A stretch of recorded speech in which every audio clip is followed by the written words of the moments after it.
investment today announced a further £40 million for yet more crisis support in the community closer to home, as well as beds, and an additional 79 million on that, top of that for this year, for more talking therapist support, more specialist CAMHS advice. So we're doing a great deal in this area. And the reason why you're doing a great deal is, do you believe, because of the impact of lockdown on children's mental health?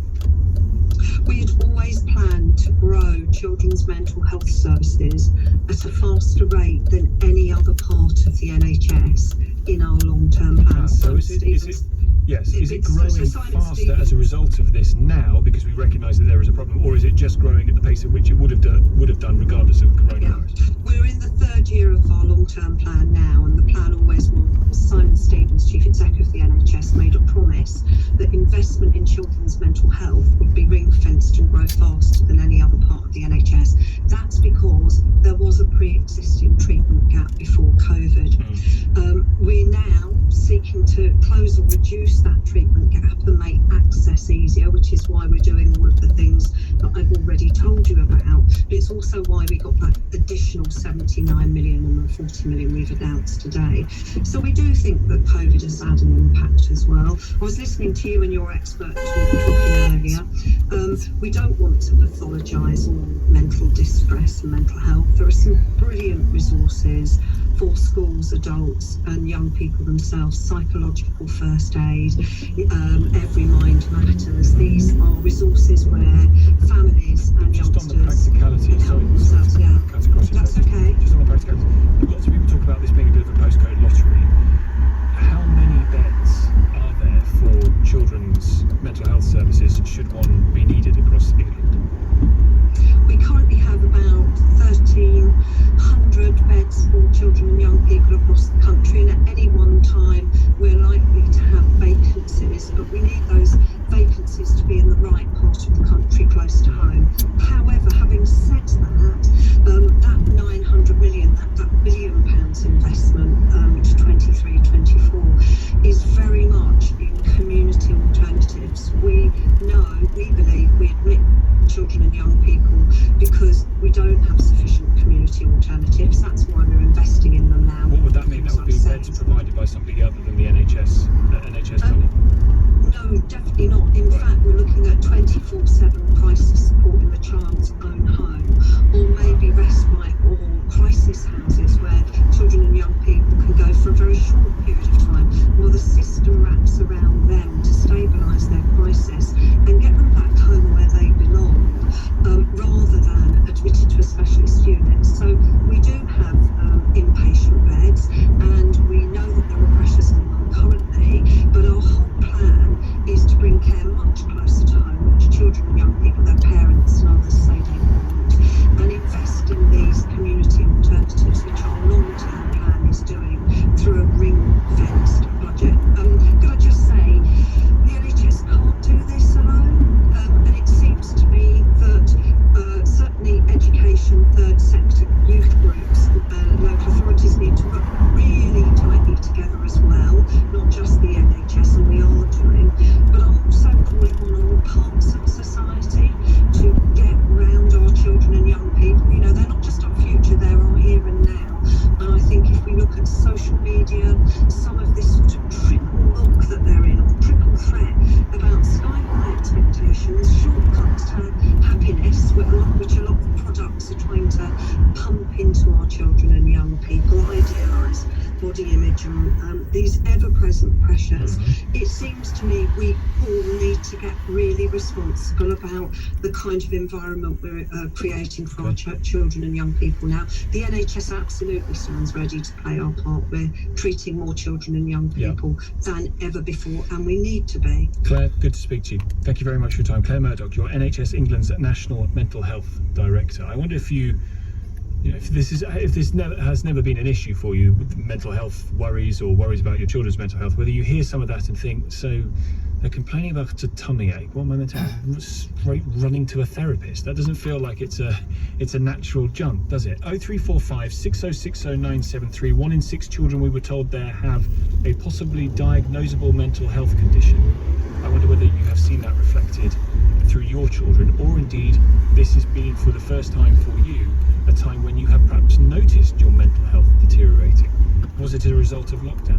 Come to your calls in just a moment. Tom Strawbridge here, 6:20. News headlines. Thomas Watts. Nicola Sturgeon says all legal limits on social contact could be lifted in Scotland on August the 9th. More than 60,000 football fans will be allowed to attend the semi-finals and final of Euro 2020 at Wembley. And the FA has confirmed Mason Mount and Ben Chilwell will miss England's clash with the Czech Republic this evening. The weather clear and chilly in the south, mild and cloudy in the north, a low of 7 degrees. LBC Travel, I'm Dave. Golf is slow on the M25 anti-clockwise. There's a lane closed because of an accident between junction 21 for the M1 and junction 20 for Kings Langley. There are queues embarking. Ripple Road is closed both ways between Upney Lane and the A13 at Lodge Avenue because of an accident. It's slow in Morden. Central Road is closed both ways between the Morden Hall Park roundabout and Abbotsbury Road. That's because of a police investigation. And on the trains, Southern services are suspended between London Bridge and Tulse Hill because of a points failure. That also means that London Overground have no service between Surrey Quays and Clapham Junction. This is LBC. This is the tale of Lila the puppy. Lila loved to play, and when no one could play with her, chasing a tail was just as fun. Just watch out for that. Oh dear. Luckily, Betsy the Pickle picked up the pieces, helping Lila back on her paws. The vase, however, was less fortunate. For pet insurance policies as unique as they are, visit petsinthepickle.co.uk. This is LBC. All adults without symptoms can now get free rapid COVID-19 testing kits. The test kits are really important. Even if you've had the vaccine, you should still be testing. Regular rapid testing helps us spot outbreaks more quickly, which reduces the risk of overwhelming hospitals and more lockdowns. Tests are easy to use and give results in less than 30 minutes. Order yours today at nhs.uk/get tested or call 119. When booking a trip, you might be thinking to yourself, what else could possibly go wrong? Like an invasion of giant kleptomaniac lizards who came from the bottom of the ocean to steal your suitcases and hinder your trip. I mean, that probably won't happen, but if your plans have to change, it doesn't matter, because Hotels.com has flexible booking options. Hotels.com, because just in case. Flexible booking options on selected properties. See terms and conditions on Hotels.com. They served me fine, my old dentures, but I didn't want to be reliant on them for the rest of my life. It doesn't have to be like this. I wanted to free myself from dentures. At Darwood & Tanner, we're at the forefront of dental implant technology. So if you've been living with removable dentures for too long, we offer a host of treatments that could free you from them once and for all. I feel liberated. Book your consultation. Visit darwoodandtanner.co.uk. At Metro Bank, we're the people getting startups up and running by giving our radio ads to our business customers. Daisy's Dog Emporium specialises in luxury dogwear and on-trend treats. I just adore my Louis Vuitton toy. Oh, I just wolfed down an entire doggy birthday cake. That was my birthday cake. Find us at daisysdogemporium.co.uk. I'm Lisa from Daisy's Dog Emporium, and I've gone into business with Metro Bank. It's people banking. I thought I'd be renting forever. How was I going to afford my own place? I wasn't sure about shared ownership, but it just means I buy the share I can afford now and buy more later when I'm able to. With shared ownership, you can buy between 10 and 75% of your new home. It's one of a number of government schemes that could help you own your home. Yes, my new place. It's mine. Find the right scheme for you at ownyourhome.gov.uk. Little Red Riding Hood has been trying to sell her grandma's home for some time now, but the estate agent's shiny, sharp teeth have left her with sweat on her brow. Trust me, darling. I just want what's best for you. Hence the added fees. However, she spoke to the friendly team at Property Rescue, who cut out the middleman and guaranteed a sale in as little as 48 hours with no fees whatsoever. Fast forward to living happily ever after. Visit propertyrescue.co.uk. Property Rescue. Fast forward to sold. Tom Strawbridge. Call 0345 6060 973. Tweet at LBC. Text 84850. This is LBC. 6:25 the time. If you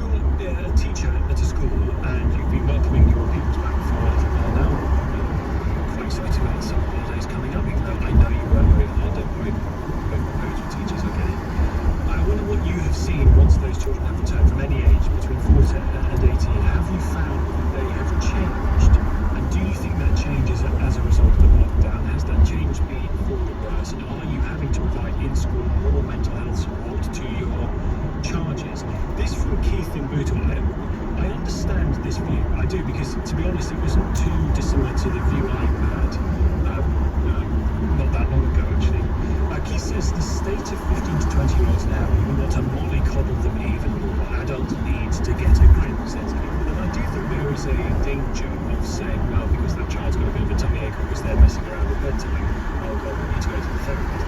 I understand that there is a long process perhaps before then, and we don't want to pathologise, but there have definitely been changes in attitudes as a result of the lockdown we've experienced, either from children or from the adults that are, their parents to be looking after them, that thinks way more about their mental health than used to be the case, and the ability to access help, as the lady from the NHS was explaining, hopefully is going to become much more available to get people just to see someone just in case, because what you cannot have is something develop over a long period of time that turns out to be a depression that lives with people for the rest of their lives, because this stuff currently is not curable. You can manage it, but it's not curable in adult life or in childhood certainly. And there are so many people, there are thousands of people that now have untreated PTSD or depression or anxiety. Listen, listeners to my late night show will know how much I bang on about psychedelics and depression, so I don't propose to get into it now. But Andy's in Manchester and has been waiting patiently to get on. Hi, Andy. Hi, John. Your thoughts? Well, I mean, I was sceptical as well last year until I have two daughters. One's now 8, one's 7, but at the time one would be 6 and one would be 7. And so my oldest was always very, very outgoing. We went into the first lockdown. To be fair, I got furloughed, so I was at home all the time with her. But we started to notice over the course of summer that she would start coming with silly worries. That was when it started with. So she was in school, she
same point in the previous week.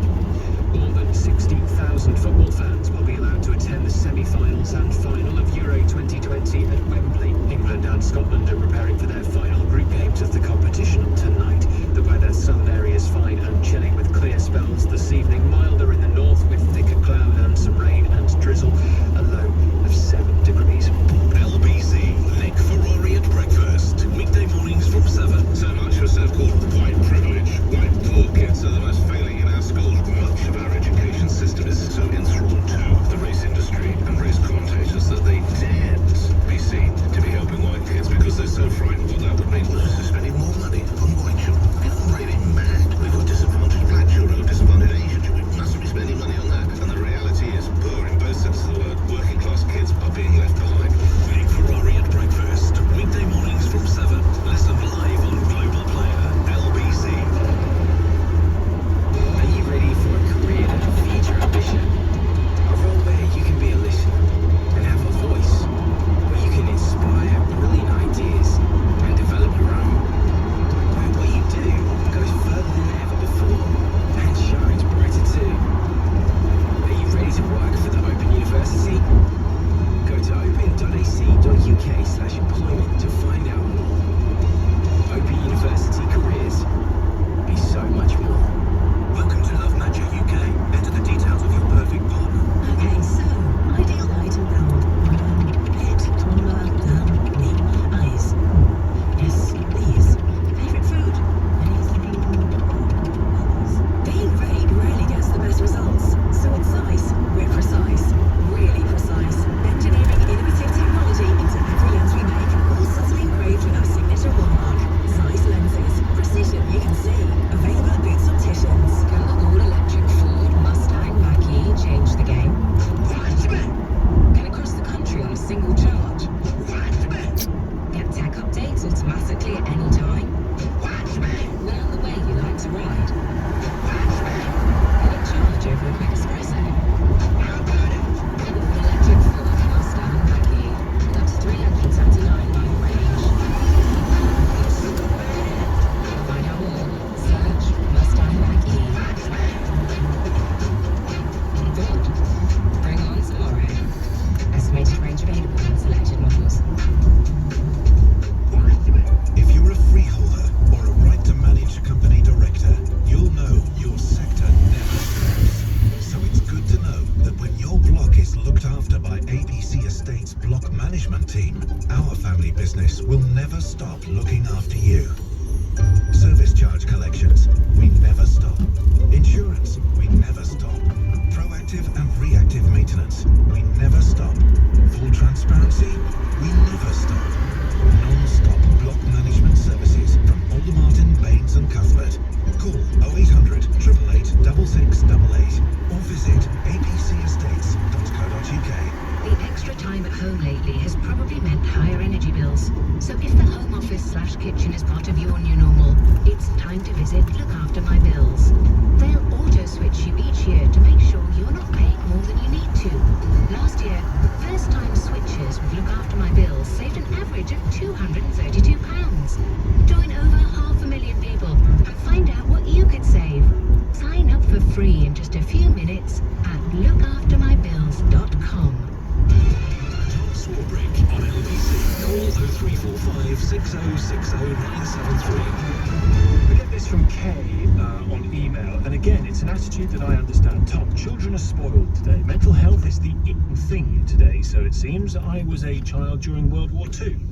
Dad was away serving this country, Mum was coping with 3 of us. I don't think we had time for mental health. Only got our rations of food, no sweets, no TV. Makes me wonder how we survived. This is a wake-up call. Get over it, says Kay. And I understand where that attitude comes from, but I do think in the same way that if you thought that your child's physical health wasn't right, that something was a bit wrong, you'd probably take them to the doctors. I think the same is true for your child's mental health. Also, the science has moved on so much since then, to be fair, Kay. We know, for example, that children who go through trauma, their brains are different. We know that the memory of certain forms of trauma are stored in the body. There are physiological changes and reactions to psychological conditions. That physiology displays itself if you know it's rooted in psychology, why wouldn't you go and want to try and treat the root cause of it? 03456060973. Tracy's in Newcore in Staines. Hi, Tracy. Well, good evening. I would just like to explain a little bit about my role in school. I work as an emotional literacy support assistant. We're known as ELSAs. And really, I think it's been an invaluable resource that the school has for dealing with these kind of locked-in traumas that the children are experiencing during COVID. So, tell us what a locked-in. By the way, if you told my daughter that you're called Elsa, she'd just start singing Frozen at you. She absolutely loves it. Yes, I mean, this is the thing. When we tell the children that they might be coming to the Elsa room or see an Elsa, I mean, it is a very beautiful room that we have. It's a lovely, nurturing, safe space, and we are able to see children for 6 to 10 weeks, once a week, 30 to 45 minutes. It's not very long. It's not a quick fix.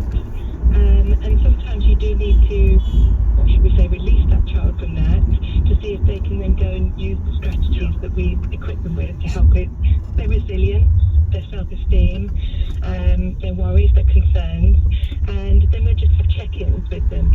But it doesn't mean to say that they're sort of released from and they won't come back, but it's so that we can keep a rolling programme of children, to have that support. So what would you say then to, again, someone like Kay or someone like Keith who we heard from earlier who says, my God, this is just mollycoddling of an already mollycoddled generation. What kind of tools do you equip these kids with in order to deal with it? What I would say about that is it is a different time, and really the exposure of children to the media in those times that person was speaking about, maybe you could keep some of the information away from the children a little more easily. So I think really these children are not mollycoddled. This is early intervention to save them from needing to go to counselling. I'm not a psychotherapist. I'm trained by an educational psychologist, and I don't think we're apologising either. But I really think it's something that's so valuable for those children because we help them self-regulate. So, particularly Andy was talking about his daughter's experience. Self-regulate, it's to do with something called zones of regulation, where you understand when you are slipping from balanced and focused into a different zone, say for example sad, anxious, angry, and we use a colour-coded system with them, so they'll check in and say, I'm feeling blue today, so they're sad, feeling yellow, which is a little bit out of kilter, not focused, not ready to learn. Hopefully when they come and say they're green, they're chilled, they're calm, they're ready to absorb information. But we do have children who will sometimes say they're on red, so obviously we need to deal with the anger management there. And do you see that, Tracy, do you see that as a condition that needs intervention and pathologising in that sense? Or